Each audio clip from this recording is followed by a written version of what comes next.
mungkin melihat ada euforia di dalam persepak bolaan kita.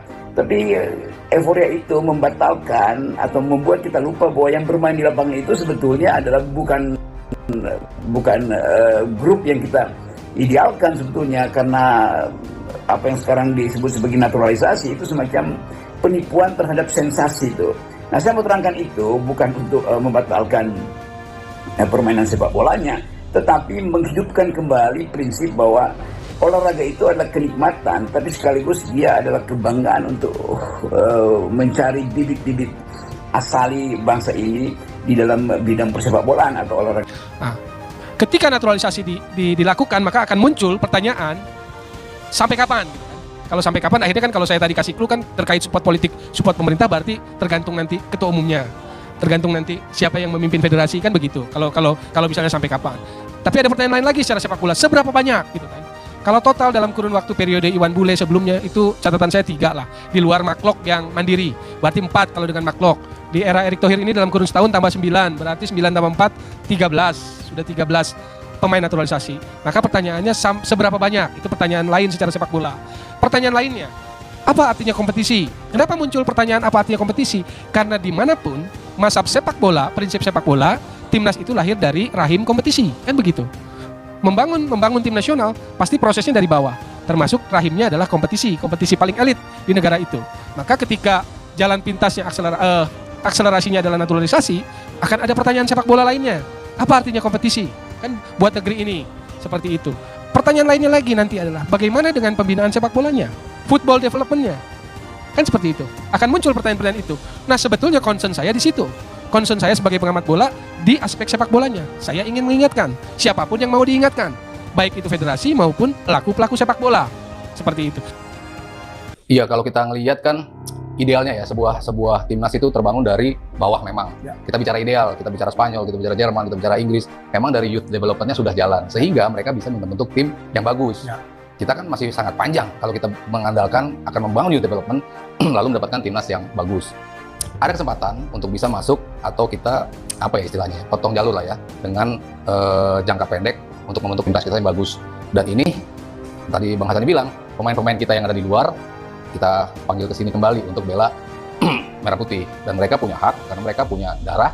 Kalau yang nggak punya darah pun secara FIFA aturannya pun mereka boleh untuk membela kita, dan mereka sudah ada di sini sudah membela kita, dan timnas kita sudah right on track gitu kan. Dalam artian untuk pertama kali kita berada di round 3. Ada kesempatan juga start yang bagus juga di round 3-nya. Kenapa masih aja muncul statement-statement yang membenturkan itu gitu? Masih isu itu aja yang dibicarakan. Ada yang bicara naturalisasinya kebablasan, ada yang bicara kok sepertinya serampangan untuk mengambil begitu banyak pemain. Tapi kalau kita berkaca ke dulu, kan naturalisasi sudah dilakukan serampangan juga kalau zaman dulu, kalau boleh saya bilang. Begitu banyak pemain yang kita ambil, tapi apa hasilnya? Kita hanya berkutat di Asia Tenggara, bahkan juara di Asia Tenggara pun kita nggak bisa. Udah berapa kali kita melakukan naturalisasi, tapi kali ini kalau orang bicara naturalisasi, ya terserah mereka lah. Tapi kan kita, diaspora kita datang, bermain, tapi impact-nya kan kelihatan. Ya. Timnas kita jadi lebih baik, kita jadi bangga untuk menonton timnas lagi. Ya. Kita nggak lagi inferior di hadapan tim-tim besar. Kenapa? Sebagai negara yang besar, masih aja isu itu diangkat. Jadi ya sebenarnya saya sangat menyayangkan ya. Kalau kita masih berkutat di itu, padahal kita harusnya mendukung timnas kita untuk bisa tampil pertama kalinya di Piala Dunia. Tapi menurut saya bagus. Ya. Kalau publik sudah mulai kritis, itu kan buat sebuah negara kan artinya negara itu sudah satu step bagus ke depan. Demokrasi berjalan lah ya. Ya, demokrasi asal jangan kebablasan lah. Iya. Ya kan semuanya ada rule. Makanya saya heran juga, kok ada tokoh-tokoh yang kita anggap selama ini, saya menempatkan kayak Pak Peter Gonta kan bukan seorang bekas dubes, bekas seorang pengusaha sukses yang nggak seharusnya mengeluarkan statement seperti itu. Jadi kalau beliau lebih teliti, paham, seharusnya nggak dikeluarin statement itu. Misalnya Rocky Gerung, yang selama ini kita lihat kelihatan pinter ya ngomongnya, tapi kok statementnya jadi salah gitu. Maka saya mengatakan gini, kalau Anda nggak menguasain daerah itu, janganlah beri komentar. Karena nanti buat, apa istilahnya, ada pepatah itu, sepandai-pandai tupai melompat, jatuh nih. Menurut saya, jika tidak ada yang kontra, nggak seru juga. Ya, jadi wajar aja ada yang kontra, tapi kalau kita berpikir secara logis, maka kita harus melihat ada 2 faktor. Pertama, melanggar aturan atau tidak. Ya. Bukan saja aturan FIFA, tapi juga aturan dalam negeri kita. Kalau tidak melanggar, artinya it's okay. Yang kedua, mereka punya kualitas atau tidak. Ya. Kalau mereka punya kualitas dan mereka bisa memberikan perubahan, kita jangan berbicara soal kontribusi dulu. Mereka bisa membuat sebuah perubahan dalam gaya bermain timnas Indonesia. Ya, itu artinya juga bagus loh. Ya kan, itu artinya sesuatu yang positif. Tapi ya kalau ada yang kontra, mungkin kontranya kekhawatiran. jika pemain-pemain yang sekarang bermain di liga domestik tidak bisa masuk ke timnas. Nah ini kembali lagi kan soal performa dan juga soal kemampuan yang artinya kualitas. Siapapun akan bisa membela timnas Indonesia asalkan dia bisa membuktikan kemampuannya. Kalau dia tidak memang bisa membuktikan kemampuannya, dia tidak punya kualitas sesuai dengan standar yang diperlukan untuk menjadi pemain timnas, ya sorry to say, artinya tidak bisa menjadi bagian dari timnas. Dan di luar negeri semua sama seperti itu. Dan kita juga tidak bisa membandingkan pemain yang lagi bagus di klub kemudian akan bagus di timnas. Di Eropa banyak sekali pemain yang bagus di klub, di timnasnya nggak bisa perform. Saya ingat Pak, dulu tahun 90-an sudah lama, mungkin netizen kita juga nggak tahu ya, tapi ada nama pemain namanya John Barnes. John Barnes ini jago sekali di Liverpool. Pokoknya kalau dia udah cek bola udah ada yang bisa rebut Pak. Dimainin di timnas nggak bisa main dia. Nggak bisa main. Akhirnya lama-lama dia tersingkir juga dari timnas Inggris. Jadi kembali lagi, timnas itu jangan disamakan dengan klub. Ada yang mengatakan di klub jago, panggil, tapi belum tentu juga di timnas dia bagus. Chemistry-nya jalan juga, filosofinya sama. Beda kan filosofi.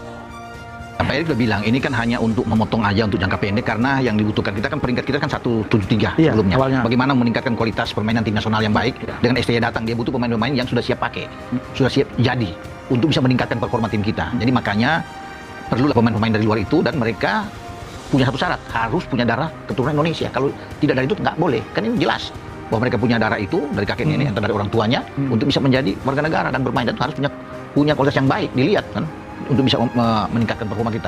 Sekarang itu kan kelihatan dengan adanya mereka bahwa performa tim nasional bagus, boy. Kita tidak bisa membayangkan kalau mereka nggak ada semua. Apakah kita bisa lolos ke putaran ketiga di Piala Dunia? Kalau kita hanya mengandalkan pemain-pemain misalnya lokal di Liga 1, ya, bukan mengecilkan, bukan, tapi itulah yang dimaksud dengan jangka pendek, sambil membenahi usia-usia muda ini. Kan kita punya U16 kemarin yang bertanding, ya U17 ya Nova pegang, U19 yang juara AFF kemarin, udah Sapri, nanti mau di U20, U23 kan dari situ, bahkan dari U12, sementara semua itu akan ke sana. Itu yang dibikin, bukan berarti ini mereka datang semua. Jadi memang ini cuma untuk meningkatkan performa tim nasional yang saya lihat. Makanya ini jangka pendek Pak Erik. Kedepannya itu semua pemain-pemain muda yang akan nantinya ke sana. Jadi ambil dari berbagai usia. Makanya udah kelihatan kan kemarin banyak pemain muda kita. Ya, saya sepakat. Kan kalau kita mempunyai sistem rekrutmen atau grassroots kita benar. Dan pernah kami riset sebenarnya. Itu kan kita nggak perlu pemain dari luar. Tapi kalau kita tidak membuat transformer di tubuh PSSI yang kebetulan sekarang dilakukan oleh kepengurusan sekarang, dulu kan kita berpikir 4-5 orang, ternyata kan sekarang hampir di semua lini di bawah. Tapi itu menurut saya nggak negatif, tetap positif. Jadi terjadi perubahan untuk jangka pendek untuk memancing sambil kita benahi. Dan apa yang dilakukan oleh federasi sekarang nggak mungkin dalam satu malam semuanya berubah. Tapi kan saya melihat arah ke sana sudah ada. Contoh, saya baru dengar nanti di setiap kabupaten, di setiap provinsi akan ada direktur teknik. Direktur teknik itu kan kalau di luar negeri itu kayak scouting. Dia men-scout pemain-pemain mana, talent-talent mana. Nah, itu bakal digaji oleh pusat. Sama kayak FIFA gaji setiap negara. Nah, ini kan kalau ke sana arahnya kan sudah dicoba. Lalu dibenahilah sistem SSB-nya itu kalau bisa dibenahi. Banyak negara yang bisa kita contoh. Kalau itu dibenahi, artinya kan pelan-pelan bibit yang ada di kita itu akan menghasilkan barang yang bagus, ya kan? Tapi sebelum itu terjadi, apapun yang sekarang dilakukan secara naturalisasi, sebenarnya itu bukan pure naturalisasi. Kalau yang sekarang, itu diaspora. Karena apa? Nggak ada yang salah juga. Kayaknya masih akan terus banyak yang bernada negatif ya. Karena kan proses ini kan akan terus dijalankan. Bisa jadi ada juga beberapa kelompok mungkin yang tidak berkenan, akhirnya terus menyorakan itu. Kalau nggak kelompok yang sudah dari awal bersikap seperti ini, ya kadung nyemplung di situ, ya terusin aja bersikap seperti ini. Walaupun mungkin ada benar. pokoknya kan ngelihatnya, akhirnya kita melihat kenapa tidak bisa melihat sisi positif sih dari ini gitu kan. Ya saya juga dulu suka dan sangat sering juga mengkritik PSSI gitu di era-era yang lama gitu. Kalau something tidak berjalan dengan benar gitu kan. Kalau kita bicara sekarang, sebetulnya kan kalau orang lihat perbaiki liga dong, udah mulai kok, udah ada VAR.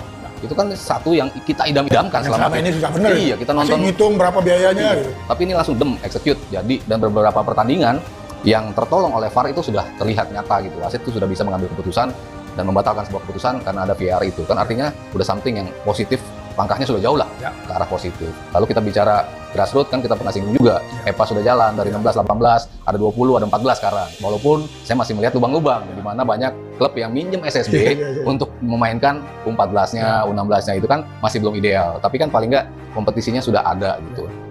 Idealnya nanti kan ya perlahan-lahan pasti akan dibenahi. Dan kalau kita ngelihat ketum yang sekarang, Pak Erick Thohir kan membenahi, bahkan PON yang bukan urusannya pun coba dibenahi karena dia merasa kok nggak bener sih ini, akhirnya dia mencoba untuk mengganti wasit. Itu kan salah satu concern yang diperlihatkan PSSI terhadap sepak bola kita gitu. Jadi ya kalau masih ada yang skeptis ya pasti masih akan terus ada skeptis karena proses naturalisasi pun akan berjalan terus. Akan datang 2 pemain lagi, dan selama itu bisa membuat timnas kita peluangnya lebih besar untuk lolos, ya kan saya kan setuju aja gitu kan. Kan nggak semua bisa work, yang saya bilang tadi. Kita pernah naturalisasi banyak pemain, nggak works pada saat itu. Tapi dengan pemain yang benar yang datang, manajemen yang benar, pelatih yang benar, outputnya kan jadi positif. Kita udah bicara bukan lagi gimana caranya ngalahin Thailand, gimana caranya ngalahin Vietnam, tapi gimana caranya ngalahin Australia, Arab Saudi dan juga Jepang. Itu kan aim kita sudah naik. Kita nggak pernah bermimpi. Berapa tahun yang lalu kan kita nggak bisa bermimpi ke arah situ gitu. Tapi sekarang kita sudah bisa menikmati langsung timnas kita ada di situ. Jadi ya kalau nggak didukung sih ya menurut saya agak lucu gitu kalau kita nggak mendukung timnas kita gitu.